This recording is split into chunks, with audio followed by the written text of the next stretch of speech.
you gorgeous people of the interwebs, I hope you're having a fan-dabby dozy day today. I had a bit of a funny moment a few weeks back, and it's been playing on my mind ever since. I've been talking to my good friend Debs here on the YouTubes, or the tube as us professionals call it.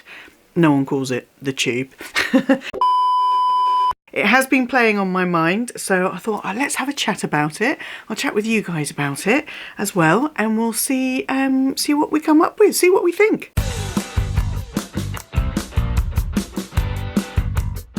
There are many categories that this could apply to. We've got jewellery, we've got golf clubs, we've got cars, we've got holidays, we've got all of this kind of anything that it's possible to spend money on. But obviously today I shall be focusing on luxury pieces and mostly handbags. So, set the scene, we're out. We got the kids over for the weekend, we've gone out, we've done a little bit of a walkie round by the seafront, we've been to a restaurant for lunch, we're just having a little wander around, pop into a little boutique that I like. I think it's very cute, does a lot of little independent stuff, and I found a big oversized clutch bag, not undissimilar, not too dissimilar even, to the Coach Kisslock bag. It's got the same sort of frame, clip thing there, and it had a really nice kind of design. It was like a faux kind of velvet, but light velvet. It was nice and squishy. It was full of like air paper and stuff at the time, so it would absolutely collapse into a small thing, and I thought it was really, really cute. I liked the design on it. It was like a stalk design, and I thought, that's really sweet. I like the colourway on it, I like the print on it, I like that. I looked at the price tag and I thought, that's too much money for that bag. I'm not spending that much money on that bag. It was 68 Great British I can't even say it. I am so discombobulated by the whole thing. It was 68 Great British pounds, which is nothing. I mean, I've got designer handbags that start at 10 times that amount, all the way up to my most expensive handbag, which is my Fendi Peekaboo from the 25-year baguette anniversary collection, which clocked in at a very heavy weight, 3,600 thereabouts. So it's been playing on my mind where I liked the look of the bag. I thought it was a bit fun. I thought, I could use that for the wedding that I've got coming up. But I wasn't prepared to shell out £68 for it. And what does that mean? What are the factors that go into me thinking that that was too much money for that particular piece, and yet I'm more than happy on this lot? What goes into it? What makes these worth it to me and that one not? I had a little chat with my good friend Debs, and she's put out a video with her thoughts on this subject, and I tried really hard not to watch it. So I didn't get influenced by her thoughts. So I want to talk about the things like perceived value versus the actual price, your personal value, what it means to you, and maybe our sort of psychological factors, like based on our previous purchasing history and things like that, how we approach purchases like this. And then sharing a few examples where, this may have come into play already without me particularly thinking about it.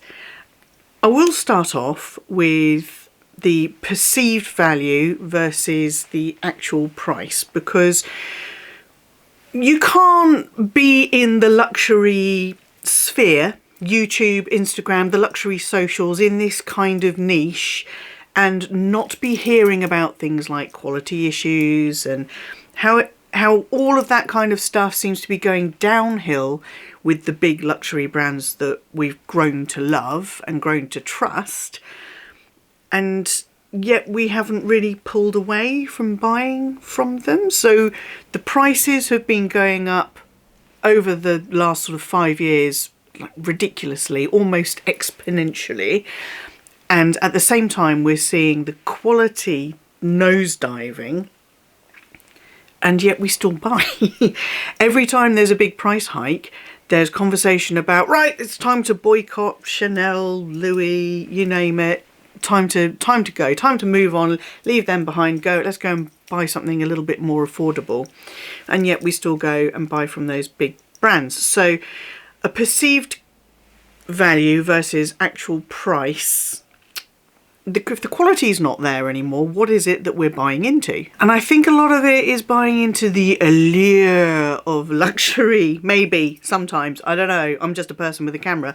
I think a lot of it is buying into the allure of luxury, the quality, the craftsmanship, the prestige. Now, obviously, I've just said about the quality not being there anymore. In some cases it is there. In some brands they haven't dropped their quality to the same levels as we have seen with like Louis and Chanel.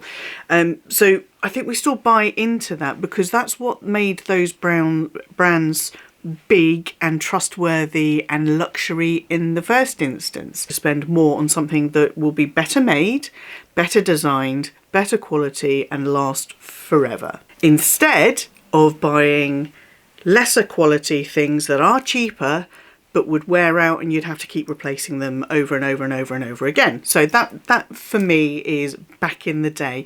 And that ties in a little bit with how I got into luxury handbags in the first instance. Oh, I just knocked the camera when I went to... Oh my God, it's all gone horribly wrong. This is my first ever luxury handbag. This is my Bally Hobo in jacquard nylon with the BB all over it, the B's.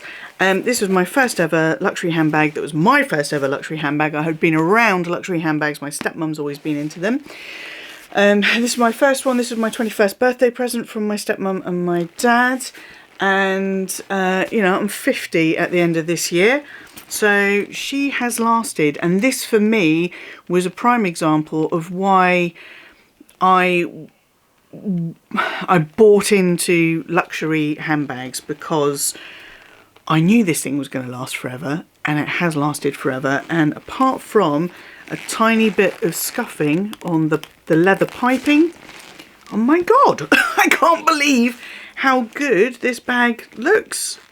This is my first sort of case in point. This is what reinforced my thoughts that buying a luxury handbag wasn't just having money to throw around for something pretty, but it was to have something that was quality and was going to last you forever. If you are new to my channel, then hiya, I am Gwenny and I love luxury in all of its glorious forms. Not so much these deep dives into why we do it and then question ourselves and all of that kind of stuff, but I still love luxury in all of its glorious forms. Then get down there and hit subscribe and ring my bell so you don't miss out on any of my luxury based shenanigans. Show the videos you enjoy the thumbs up love, go and give them a like.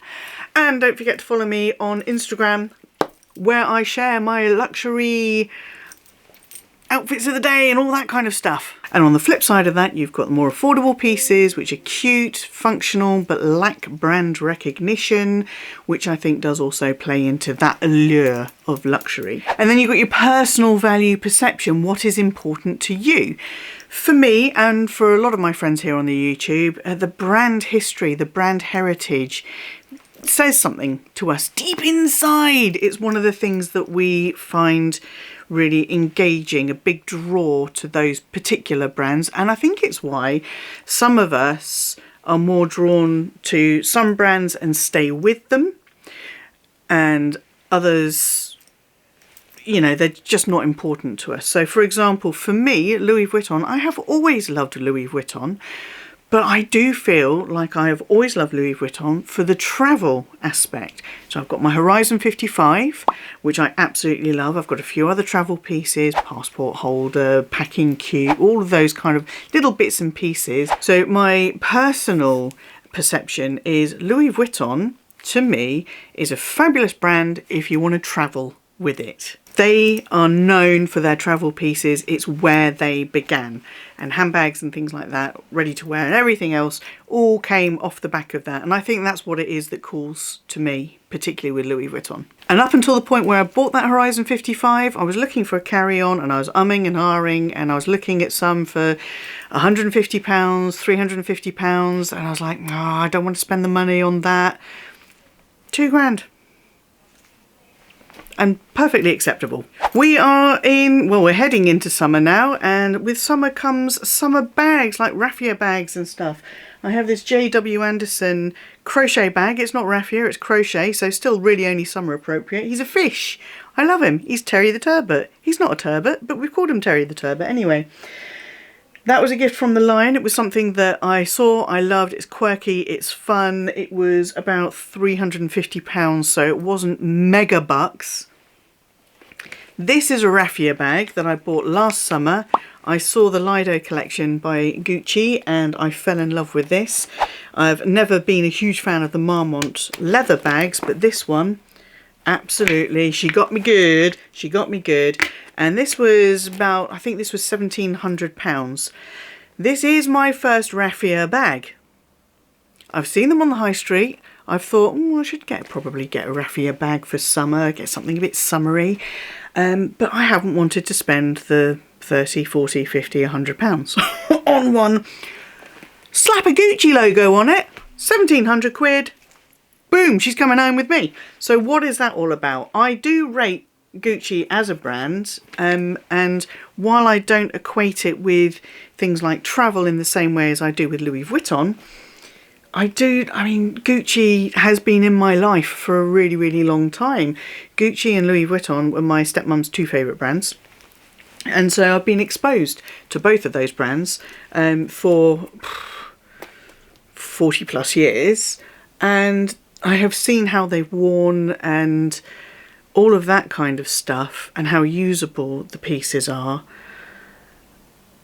And it just seemed, if I was going to get a raffia bag, that this would be the one to go for. I think I wasn't on the look for a raffia designer bag, but when I saw this one, I kind of became on the look for a designer raffia bag. I don't know if any of this is making any kind of sense whatsoever, but I wouldn't spend 30, 40, 50 quid, 100 quid on a high street raffia bag, but £1,700 on the Gucci. And I will say that this is, in the grand scheme of things, in the grand scheme of luxury things, pretty reasonably priced for a luxury raffia bag. When you see Louis Vuitton bags and things like that, they are more than £1,700. Fendi have got a beautiful large peekaboo in raffia at the moment. That's like £5 grand. That's £5 grand, and that is a bit too much for me, but that's probably another video. So yeah. Another example is, I just shared on a recent styling video for Spring Summer 2025 styling video a few of the things that I bought on the high street and was styling them with my luxury bags like this. And one of those was my new M&S trucker style denim jacket. Now that jacket I actually picked up at the M&S outlet nearby. It wasn't current season and it was about £40. I think I picked it up for £35 or something like that. So it's probably about £60 full price. So £35–40 for a denim jacket, which I personally think was very well styled and very well detailed and very functional with the inside pockets and everything. That's nothing. However, I have been lusting after the Loewe denim jacket with the anagram patches on the elbows for a considerable number of years now, and I am fairly certain that if I got the opportunity to try that on and it worked for me, then boom, I'd be buying it there and then. And I can't remember exactly how much that is, but it's well over £1,000, and that would be easy for me to do. And I'm here standing in M&S in the outlet going, oh, should I spend this £35–40 on this? Do I really need? No, we don't need any of it. We especially don't need the stupidly expensive things. But the Loewe one says something to me, and the M&S one is more functional. So maybe going back to that affordable, functional, cute, but lacking that brand prestige. Now I've got a couple of pieces from Loewe. I've got a mini puzzle bag, I've got a card holder, and I've got a perfume. And I like the brand. Every time I have touched any of their bags, any of the leather, I think, okay, this is exquisite quality. And I would put Loewe and Bottega Veneta leather quality really high up on that kind of luxury brand scale. Sorry about that, my camera beeped at me and said memory card was full, so I had to quickly delete a couple of things so I could carry on, and I've completely forgotten exactly where I am. So, what's that all about, eh? What's that all about? What's it all about? Why do I think it's a hard choice to make, spending 50 quid on something I know I'm going to use frequently, pretty much every day, like a denim jacket, or for the occasional use piece like that clutch bag I saw that started this whole kind of thought process. But I do think it's okay to spend £1,700 on a bag which, let's face it, can only be used under very strict conditions, and living in the UK those conditions are rarely met. It's got to be dry. It doesn't necessarily have to be sunny, but it has to be not raining, and we're a fairly damp country here. So this has limited usage just because of the damn material it's made of. But why is that acceptable and this cute little clutch bag isn't? Maybe it's partly because of, you know, the psychology of an impulse purchase versus the over thought out deep dive investigation into that investment piece. And by investment piece, I don't mean that that's going to go up in price and I'm going to be able to pay the mortgage off in a couple of years with it, although that would be nice. But investment into our wardrobes. And again, I suppose that comes round to what's important to us, what we feel is a valid expenditure on something. Value add, that's probably where I was going with for that. The denim jacket from M&S, I have already used it loads, I will use it loads. But the Loewe one, while I'm using it, would I be getting that little extra frisson of excitement because it's Loewe and I love the design and I love the little patches, and if you know, you know, and all of that kind of stuff. So those are my rambly thoughts. I'd like to get your input on this, and go and watch Deb's video as well. That'll be linked down below. Do you think I should just buy that bag? I have thought about it a few times. It hasn't been living rent-free in my head. This kind of question of why I didn't buy it has been living rent-free in my head. So I have got this wedding coming up. I'm going to try and challenge myself to shop my wardrobe before going out and buying loads of stuff that's going to get worn once. So maybe that's part of the reason. Who knows? Let me know what you think. Let me know what you think of how I've thought it out. And I do hope that this was, if not helpful in any way, shape or form, at least vaguely entertaining, and maybe a little bit thought-provoking. Let me know what things you find added value in making those big splurge purchases, and that you think are worth paying the higher price tag for, versus the things that you're happy to go with the sort of more cheap and cheerful kind of options. Let me know all of your thoughts and comments down in the comments section, and I'll get in there and we'll have a little chat about it. If you did enjoy this video, then please give it a thumbs up, show it the thumbs up love. And until I see you, yes you, boop, for the next video, please stay safe, be kind to yourselves, be kind to others, stay fan-dabby-dozy, and bye-bye!